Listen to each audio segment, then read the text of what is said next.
First ever factory outlet మన Mukunda jewellery వారి block buster అధిక మాసం Mela. Flat 6.99% VA plus 0 making charges అన్ని 22 క్యారెట్ ఆర్నమెంట్స్ పైన. త్వరపడండి, ఈ ఆఫర్ అన్ని బ్రాంచెస్ లో వర్తిస్తుంది.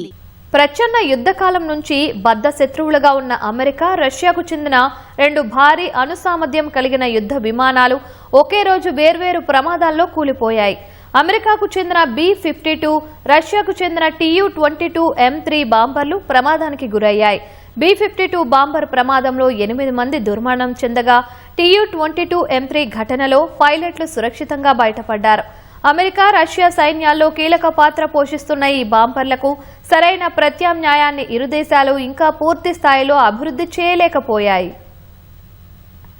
అగ్రరాజ్యాలైన అమెరికా, రష్యాకు చెందిన అణ్వస్త్ర సామర్థ్యం కలిగిన యుద్ధ విమానాలు ఒకే రోజు ప్రమాదాలకు గురయ్యాయి. అమెరికాకు చెందిన B-52 బాంబర్ ప్రమాదంలో 8 మంది ప్రాణాలు కోల్పోగా, రష్యాకు చెందిన Tu-22 M3 విమానం కూలిన ఘటనలో పైలట్లు సురక్షితంగా బయటపడ్డారు. అమెరికా సైనిక ఆపరేషన్లలో కీలకంగా భావించే B-52 బాంబర్ కాలిఫోర్నియాలోని ఎడ్వర్డ్స్ వైమానిక స్థావరానికి సమీపంలో అమెరికా కాలమానం ప్రకారం సోమవారం ఉదయం 11:20 ప్రాంతంలో కుప్పకూలింది.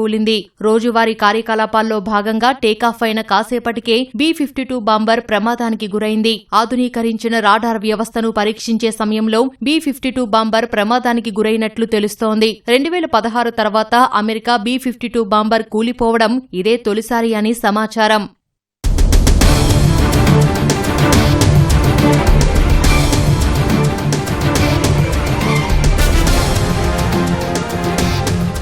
B-52 బాంబర్ 1955లో అమెరికా వైమానిక దళంలో ప్రవేశించింది. ఇది సంప్రదాయ అణ్వాయుధాలు రెండింటినీ మోసుకెళ్లగలదు. వియత్నాం నుంచి మొదలు తాజాగా ఇరాన్పై అమెరికా సైన్యం నిర్వహించిన ఆపరేషన్లలో సైతం ఈ బాంబర్ను ఉపయోగించారు. 1962లో చివరి B-52H వేరియంట్ ను తయారు చేశారు. ఇదొక్కటే 20 క్రూజ్ క్షిపణులను ప్రయోగించగలదు. ఈ బాంబర్లు చూడటానికి ఆకారంలో చాలా భారీగా ఉంటాయి. యుద్ధరంగంలో వ్యూహాత్మక దాడులు, close air support, counter air, maritime ఆపరేషన్లకు అగ్రరాజ్యం వీటిని ఉపయోగిస్తోంది. 1990లో ఇరాక్ పై చేపట్టిన సైనిక ఆపరేషన్లో 40% బాంబులను ఈ విమానాల ద్వారా అమెరికా ప్రయోగించింది.